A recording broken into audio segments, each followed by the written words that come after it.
우리는 저번 시간에 우리와 하나님의 관계에 대해서 살펴보았습니다.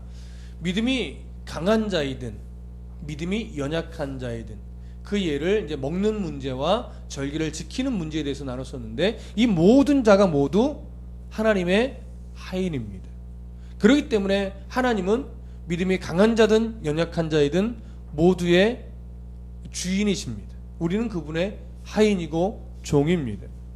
그렇기 때문에 우리는 그 지체를 향해서 믿음이 강하다고, 때로는 믿음이 연약하다고 우리가 주인 행세하려고 해서는 안 된다고 하는 사실을 우리가 말씀 안에서 나누었었지요.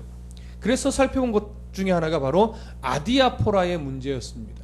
성경이 죄라고 정해놓은 것에 대해서 우리가 알기 때문에 안 하면 되지만, 성경이 굳이 말하고 있지 않고 우리의 신앙 양심의 어떤 문제에 남겨두신 것들, 우리가 심사숙고하여 하나님이 기뻐하시는 일인가 기뻐하지 않는 일인가, 그 선택하여 행동하게 하신 그 문제에 대해서는 우리가 함부로 남을 정죄할 것이 아니라, 그 사람이 정말 주를 위하여 심사숙고하여 생각하고 결정하여 행하는 것이라면, 무엇을 먹든지 마시든지, 무슨 날을 지키든 안 지키든 나와 다르다고 해서 그 사람을 정죄하거나 비판하거나 업신여겨서는 안 된다라고 하는 것이었습니다. 그래서 우리는 그것을 수용할 수 있는 어떤 폭넓은 신앙의 가치를 가져야 하는데, 다름을 가지고 틀리다고 하면서 자꾸 우열을 나누고 OX를 가리려고 하는 것이 아직 우리의 수준이라고 말씀을 드렸습니다. 그래서 오늘은 조금 더 이 부분에 대해서 주를 위하여 심사숙고하며 살아야 하는 우리의 삶에 대한 부분으로 바울이 이제 넘어갑니다. 자, 7절 다 같이 한 번 더 읽겠습니다. 시작. 우리 중에 누구든지 자기를 위하여 사는 자가 없고 자기를 위하여 죽는 자도 없도다. 자, 여기 보시면 먼저 우리 중에 이렇게 말합니다. 기본적으로 오늘 본문에서 우리 중에 라고 하는 것은 유대인 기독교인들과 이방인 기독교인들을 통틀어서 말하는 겁니다. 그렇다면 이것을 더 이제 넓은 시간, 지금의 시각으로 보면 모든 예수를 믿는 자, 그렇죠? 어느 교회에 다니든 어떠한 색깔의 신앙을 가지고 있든 어느 교단의 성도이든 그리스도를 주로 섬기며 믿음의 삶을 살아가는 모든 자들 이야기하는 겁니다. 건강한 신앙을 갖고 살아가려고 애쓰는 모든 성도들, 그런 성도들은 뭐라고 말합니까? 자기를 위하여, 누구든지 자기를 위하여 사는 자가 없고 자기를 위하여 죽는 자도 없도다. 그러니까 어쨌든 건강한 신앙을 갖고 살아가려고 애쓰는 성도를 말하는 거예요. 당시의 기준으로는 로마 교회 안에 이방인 기독교인이든 유대인 기독교인이든 모두가 다 자기를 위하여 사는 자도 없고 자기를 위하여 죽는 자도 없다 이거예요. 거꾸로 얘기하면 다 주를 위해 살고 있다라고 하는 것이죠.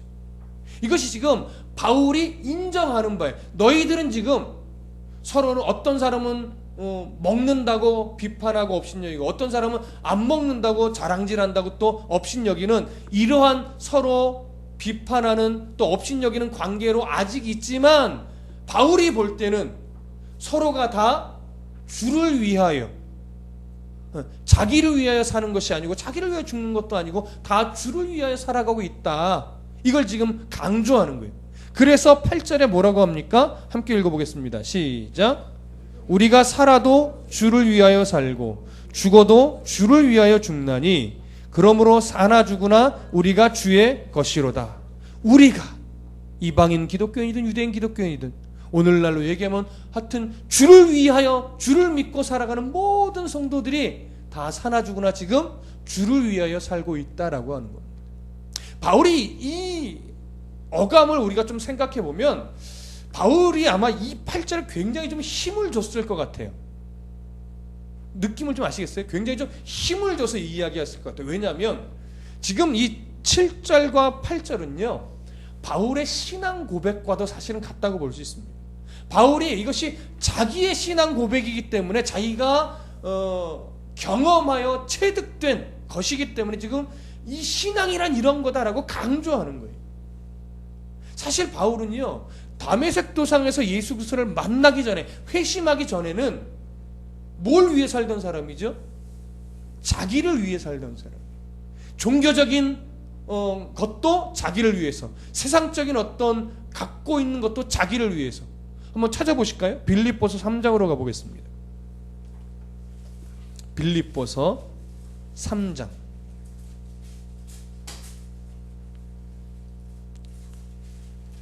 4절부터 6절까지 한번 읽어보겠습니다. 빌립보서 3장 4절부터 6절 함께 읽어보겠습니다. 시작.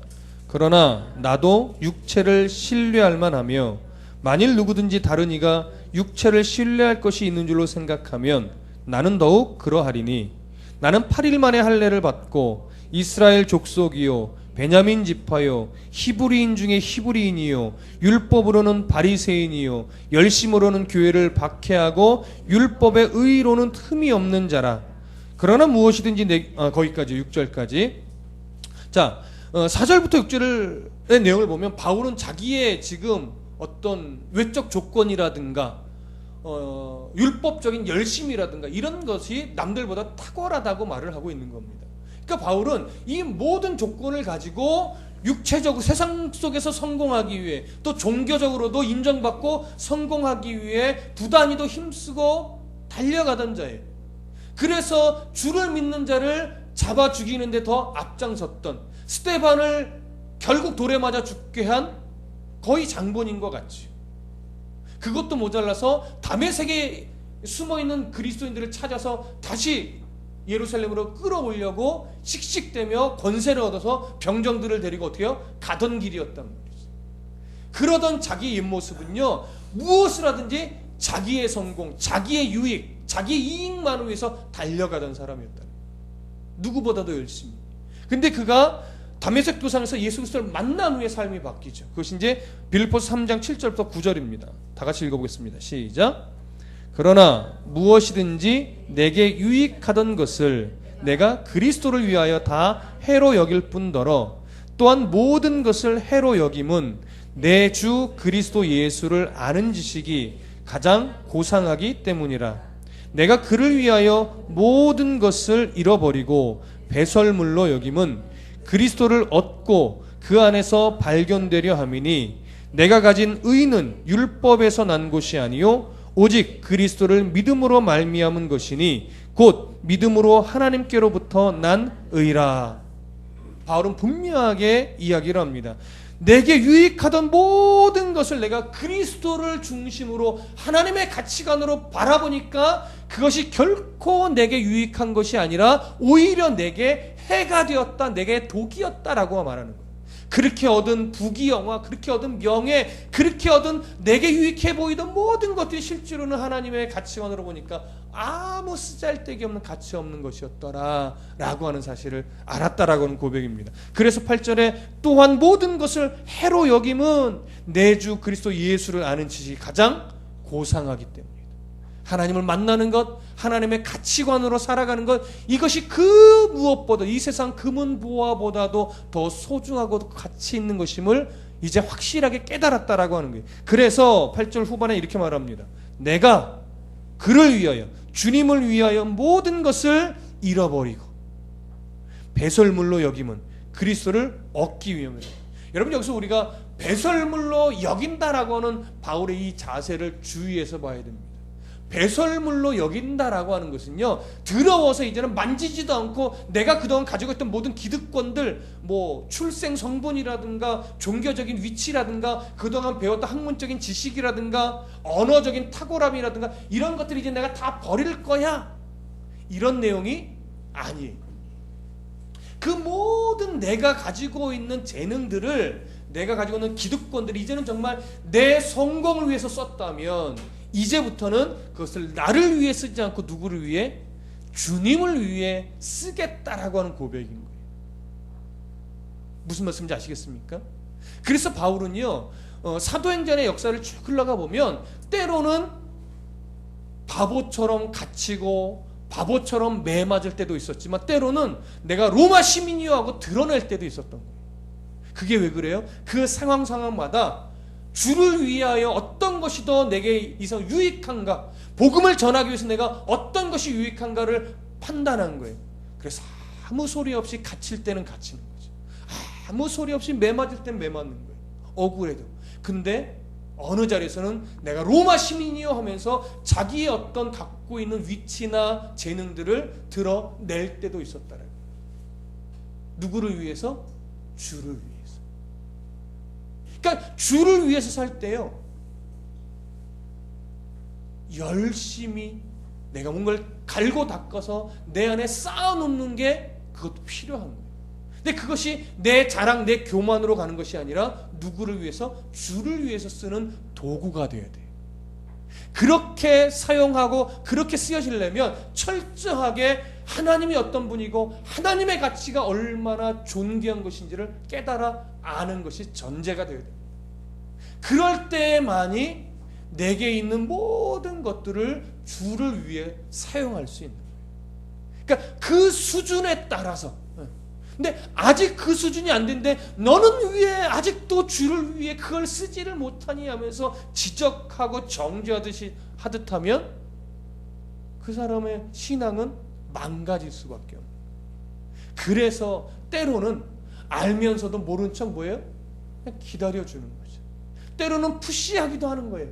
좀 더 주를 위해 헌신해봐요. 좀 더. 때로는 그거 좀 이제 끊어봐요. 한번 더 멋진 하나님을 발견할 수 있을 거예요. 때로는 단호하게, 때로는 모르는 척. 이 완급 조절하는 게 어려운 거죠. 부모가 자식을 대할 때도 완급 조절을 하잖아요. 뻔히 알면서 속아주기도 하지만 때로는 막 별거 아닌 것 같고도 막 성질을 내기도 하고. 그러니까 우리는 이 완급 조절에 자꾸 실패하니까 자기 가슴을 칠 때가 많은 거지만 하나님의 은혜를 받고 지혜를 받으면 그 완급 조절이 조금씩 뭐예요? 잘 되어가는. 그럼 이제 성숙한 부모가 되어가는 거죠. 그 완급 조절이 안 되면 아직 미성숙한 부모예요. 그래서 제가 아직 미성숙한 부모인가 봐요. 예? 우리가 좀 더 성숙한 부모가 되어야 할 텐데, 바울은 인생 속에서 예수 그리스도를 만나면서 이제 점점 성숙한 그리스도인이 되어갔습니다. 예수를 만나자마자 성숙한 그리스도인이 되지 않았어요. 아시잖아요. 사도행전에 보면요, 다메섹 도상에서 예수를 만난 후에 그가 다메섹에서 막 복음을 막 전해요. 자기 가슴이 너무 뜨거우니까. 근데 복음 전하는데 뭐예요? 실패해요. 그래서 쫓겨가요. 그래서 예루살렘으로 가죠. 예루살렘에 가서 또 뜨거운 마음에 복음을 전하는데 또 실패해요. 그래서 하나님이 고향 다소로 보내셔서 몇 년간 아무것도 못하게 하십니다. 그저 말씀만 보게 하고 말씀으로 자신을 다듬고 그 다혈질적인 성격을 누르는 훈련만 시키세요. 철저하게 수년간 누르시고 다듬으시고 말씀을 채워놓으신 후에 드디어 안디옥으로 보내시면서 그 선교 사역의 첫 시발점이 시작이 됩니다. 그러면서 수없이 선교 사역 중에 고난과 또 고난을 거치면서 그의 사역은 굉장히 성숙해지죠. 그렇게 1차, 2차 선교 여행을 통해서 다듬어지고 성숙해진 그 엑기스가 어디서 나오는 거예요? 로마서에서 나오는 거예요. 그 엑기스가 없었으면, 그 고난의 시절들, 그 억울함의 세월들이 없었으면 이 엑기스가 나오지 않아요. 그래서 성숙해질 수 있었던 거예요. 그래서 가끔은 어른들 얘기를 들어보면 그런 것 같아요. 이제 좀 성숙한 부모로 애들을 좀 다 가르칠만 하면 이미 다 커서 품을 떠나 있는 것 같은. 그렇죠? 부모님 이제 효도할 만하면 돌아가실 무렵이 다 되어 있는 것처럼 그런 늘 안타까움이 있습니다. 우리가 조금 더 빨리 성숙해질 수 있으면 얼마나 좋을까요? 부모로서, 또 신앙인으로서, 때로는 자녀로서 조금만 더 빨리 성숙할 수 있다면 그러면 좋을 것 같습니다. 바울은 이런 경험을 통해서 오늘 본문에서 이제 우리가 사는 것은 다 주를 위해 사는 것이다 라고 이야기를 하면서, 왜 우리가 주를 위해 지금 살고 있고 왜 죽어도 지금 주를 위해서 죽을 수 있느냐? 사나 죽으나 우리가 주의 것이기 때문이다, 이렇게 이야기를 하는 겁니다. 사나 죽으나 우리가 주의 것이다. 주의 것이란 얘기는 앞에서는 오늘 로마서 14장에서는 하인이란 말을 썼지만 보통 바울은 자기를 주님의 내가 종입니다라고 하는 표현을 쓸 때는 둘로스를 쓴다고 말씀드렸습니다. 둘로스는 억지로 매인 종이 아니라 자원하여 매인 종. 희년이 되어 너 이제 자유의 몸으로 풀어줄게 율법적으로. 근데 나는 자유인이 되는 것이 싫습니다. 나는 이 주인이 너무 좋아요. 그래서 나는 영원히 그냥 내 자유의지로 내 이 주인의 종이 되겠습니다 라고 하는 이 마음을 제사장에 얘기하면 귀 한쪽을 송곳으로 뚫어주죠. 그래서 귀 한쪽이 뚫린 종은 자유의 종이에요. 그래서 주인을 섬기는 것을 늘 기쁨으로 삼는 거예요. 그래서 이 종의 의무, 책임 또는 이 종의 기쁨은 뭐냐? 내가 섬기는 주인을 기쁘시게 하는 게 이 주인의 종의 기쁨이고 자유예요. 그래서 살아도 주인이 기뻐하는 삶을 사는 거고, 내가 죽어도 주인이 기뻐하면 이 종은 만족하는 거예요. 그게 기쁨이에요. 그래서 바울은 뭐예요? 사나 죽으나 우리가 주의 것이로다. 우리 주님이 기뻐할 수만 있다면 내가 살아도 괜찮고 내가 죽어도 괜찮습니다. 이게 바로 사도 바울의 자세였고, 오늘 우리가 주의 것이로다, 사나 죽으나 우리가 주의 것이로다, 이렇게 고백하는 바울의 마음 자세가 이것입니다. 그리고 지금 로마 교회 모든 성도들이 이방인 기독교인들이나 유대인 기독교인들이나 그렇게 살고 있다고 인정해 주는 건데, 사실은 이 이면에는 뭐예요? 우리가 그렇게 살아야 한다라고 하는 어떤 강한 권면이 이 안에 담겨 있는 것이죠. 오늘 우리에게도 사실은 사도 바울의 이 권면이 똑같이 적용이 됩니다.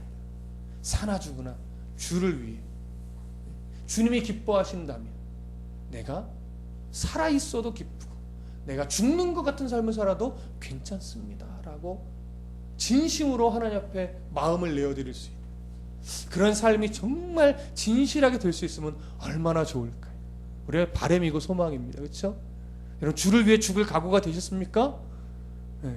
뭘 끄덕이세요 또. 그게 얼마나 어려운 건데. 저도 못 끄덕이겠는데. 네? 주를 위하여 살 수는 있겠어요. 주를 위하여 죽는 거는요, 이론적으로만 아직 가능한 것 같아요. 근데 그러고 싶어요. 기쁘게 기꺼이 이 생명도 찬양하듯이 내어드릴 수 있다면, 그렇죠? 그렇게 근데 될 겁니다. 근데 여러분, 바울이요, 왜 앞에서 음식 먹는 문제와 절기 지키는 문제를 예로 꺼내 들어놓고서 그것을 왜 주를 위하여 살고 주를 위하여 죽는 문제로 이렇게 끌어왔을까요?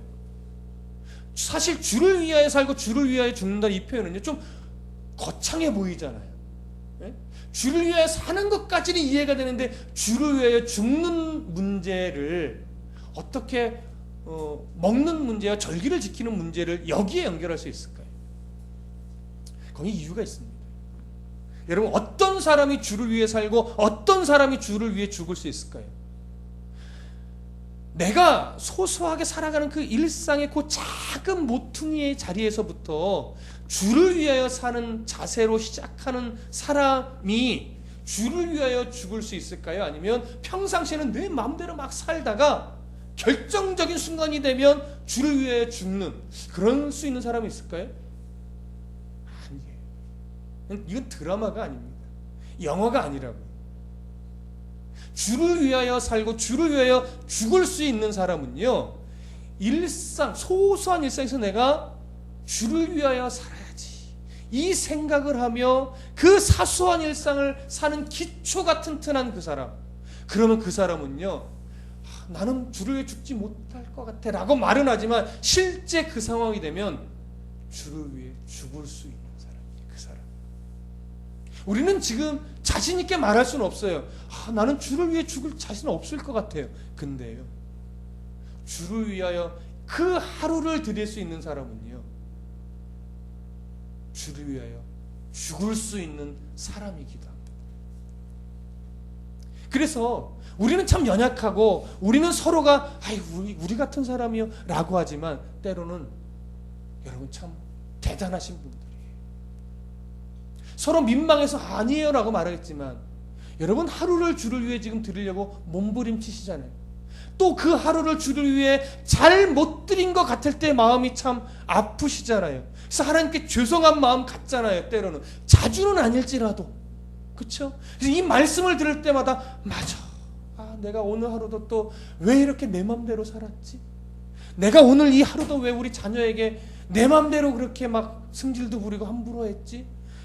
내가 오늘도 왜?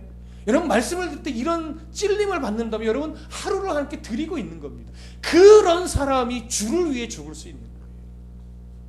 그런 마음이 없으면요, 저 사람은 주를 위해 죽을 수 있을 것 같아 라고 사람은 말할 수 있을지 모르나 실제로 그런 사람은 주를 위해 죽을 수 있는 사람이 아니라는 거예요. 바울이 하는 얘기예요.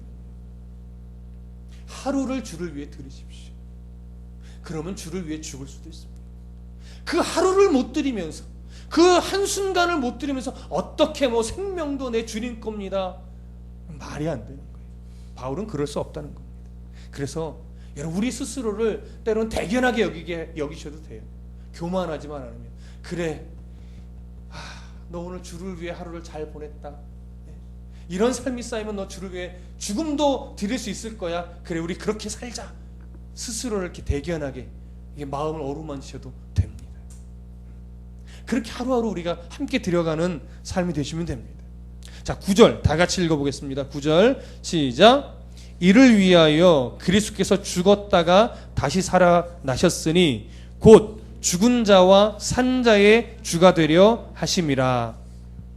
우리가 주를 위해 살고 주를 위해 죽는 그런 삶, 우리가 하루하루를 주님께 드리는 삶을 살게 하기 위해서 주님이 어떻게 했다는 거예요? 죽었다가 다시 살아나셨다라고 하는 거예요. 이 사실을 믿는 자는 이미 그 소유가 누구한테 넘어갔어요? 사단의 종노릇하던 자가 아니라 이제는 소유가 그리스도 생명의 종노릇하는 자로 바뀐 거지요. 그래서 우리는 그 주인 되신 주를 위해서 하루하루 모여서 또 우리의 인생을, 때로는 죽음마저도 주님께 드릴 수 있는 그런 사람이 되었습니다. 그래서 여러분 여기 그렇게 우리를 주인 삼으신 하나님이 뭐라고 하냐면 곧 죽은 자와 산 자의 주가 되려 하심이라, 이렇게 말합니다. 죽은 자와 산 자의 주인이래. 일단 여기서 본문에서 말하는 죽은 자는 누구일까요? 구약 시대, 아직은 이제 신약 초기니까 구약 시대 예수님이라는 이름은 몰랐으나 메시아를 바라보고 죽은 자들, 그렇죠? 그리고 이 당시 예수 그리스도를 믿고 믿으며 살아가고 있는 자들, 오늘 로마서에서는 표현되어 있지 않으나 앞으로 주를 위해 살아갈 자들, 그러니까 모든 역사, 모든 나라, 모든 민족 가운데 주의 자녀들의 뭐가 되기 위해서? 주인이 되기 위해서. 그래서 이 사실을 인정하는 자라면, 그렇게 주님은 과거의 메시아를 바라보고 죽은 자나 이 당시 주님을 믿는 자나 앞으로 주를 믿게 될 그런 앞으로 태어날 그런 자들이냐 모두의 주인이라는 거죠. 이것을 인정한다면, 그들의 주인이 예수님이라는 걸 인정한다면 신앙의 색깔이 좀 달라도 본질이 같음을 인정하고 그들을 정죄하고 비판하는 자리에 서는 것이 아니라 함께 신앙인으로서 그들을 이해하고 인정하는 자리에 우리가 설 수 있어야 된다는 거예요. 문제는 그 이해하고 인정하고 용납하는 폭이 너무나 좁다라는 것의 문제지. 우리나라가 사실 단적으로 그런 모습이 많이 드러납니다. 인정하고 이해하고 용납하는 폭이 너무 작다 보니까 교단이 수없이 갈라져요. 장로교만 해도 제가 다 알지 못할 정도예요. 장로교 안에서도. 그래, 폭이 좁아서 자꾸 갈라요.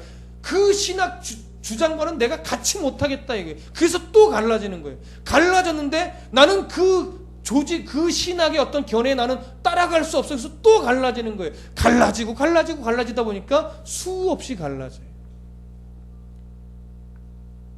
그래서 교단이 갈라지고 나뉘어지는 거예요. 근데 바울은 그러는 겁니다.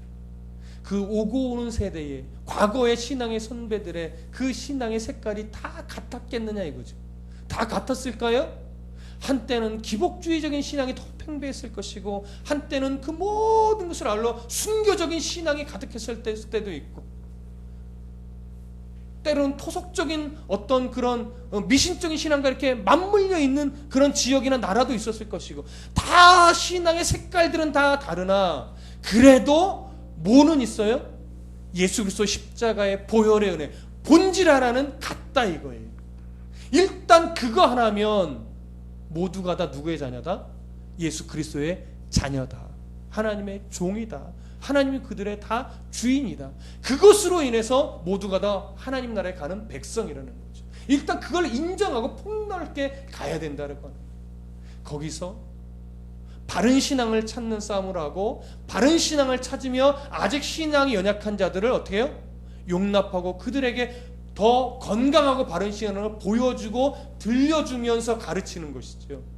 그들을 왜 그러냐고 지적하면서 정죄하는 것이 아니라, 그게 우리의 의무요, 우리가 가져야 될 신앙의 폭입니다. 이게 얼마나 넓으냐에 따라 교회의 다툼이 사라지는 거예요. 이 폭이 좁으면 좁을수록 교회는 다툼의 소리가 많이 일어날 수밖에 없습니다. 그래서 우리 교회만이라도, 물론 폭이 넓은 교회 수없이 많지만 우리 교회만이라도 늘 기도하는 것은 이 폭이 넓은 교회가 될 수 있다. 우리도 함께 그런 교회가 되기를 위해서 함께 기도하셨으면 좋겠습니다. 10절 다 같이 읽겠습니다. 10절 시작. 네가 어찌하여 형제를 비판하느냐? 어찌하여 내 형제를 업신 여기느냐? 우리가 다 하나님의 심판대 앞에 서리라. 그래서 바울이 다시 한번 강조하는 겁니다. 어찌하여 비판하느냐? 어찌하여 업신 여기느냐? 그럴 수 없다 이거죠. 그러면서 또 내놓은 것이 이거예요. 우리가 다 하나님의 심판대 앞에 서리라. 그 심판대 앞에 서면 우리가 할 말은 하나밖에 없어요. 저 모 집사가 이랬대요, 누가 이랬대요, 다른 지체에 대해서 말할 수 없어요. 내가 어땠었는가, 내게 얼마나 그리스도인다운 흔적이 있는가, 내가 얼마나 믿음이 연약한 자를 이해하고 용납했던 흔적이 있으며, 내가 얼마나 건강한 신앙을 갖고 그 건강한 신앙의 삶을 살기 위해 얼마나 한 걸음씩 내디뎌 왔는가. 심판대 앞에서 그거밖에 없다는 거예요. 모두가 다 그 고백을 하면 심판대에 서야 될 자들인데, 네가 왜 누군가를 심판대에 세우려고 하느냐 이거예요. 너도 심판대에 서야 될 자지 네가 누구를 심판대에 세울 자는 아니다라고 하는 거예요. 아니 그걸 자꾸 놓쳐요. 내가 마치 심판하는 사람이 되느냐. 제일 위험한 건 목사예요. 네. 목사는 마치 어떨 때 보면 지가 심판자인 줄 알고 막 성도들을 심판대 위에 올려놓고 막 난도질을 하는 거죠.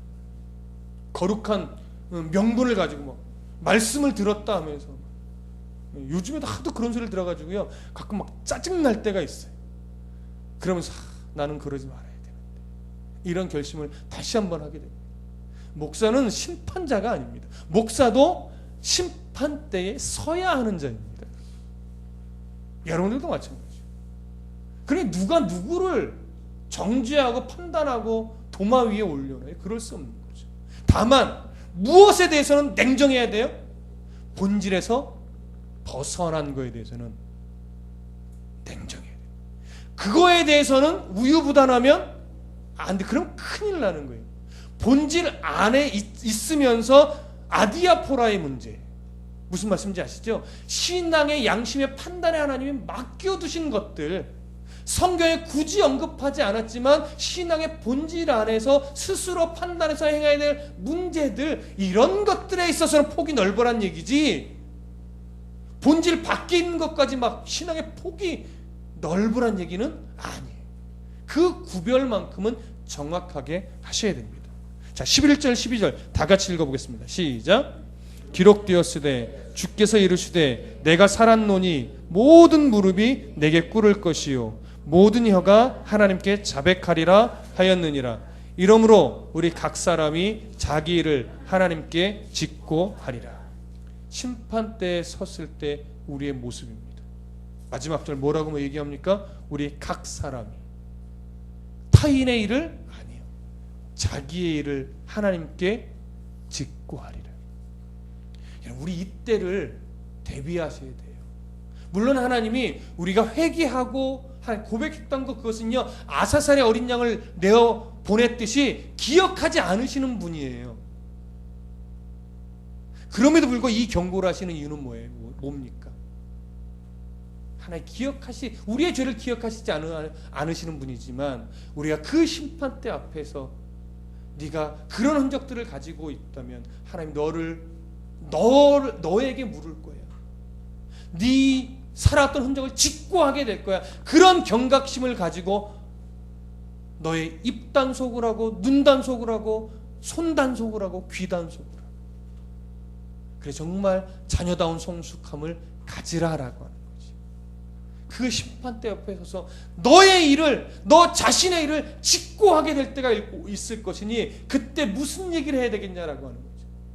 타인을 업신여긴 거 고백하게 되면 부끄럽잖아요. 타인을 비판했던 일들만 수두룩하게 꺼내놓으면 너무 죄송스럽잖아요. 그때 용납했던 것, 좀 가난했지만 그래도 덕을 세우려고 애썼던 것, 비록 돈이 없어서 헌금은 많이 못했지만, 때로는 건강이 없어서 봉사는 많이 못했지만, 내가 하나님의 자녀로서 부끄럽지 않으려고 애썼던 흔적들, 그런 것들을 하나님 앞에 내어드려야죠. 부끄럽지 않게. 우리의 인생은 그런 때를 준비하는 겁니다. 그때 하나님 앞에 자랑스럽게 서기 위해서 지금 훈련받는 겁니다. 우리 모두 이 날을, 이렇게 주님 앞에 서서 우리의 일을 스스로 직고하게 될 날을 준비할 수 있는 그런 복된 성도가 되시기를 소원합니다. 기도하겠습니다.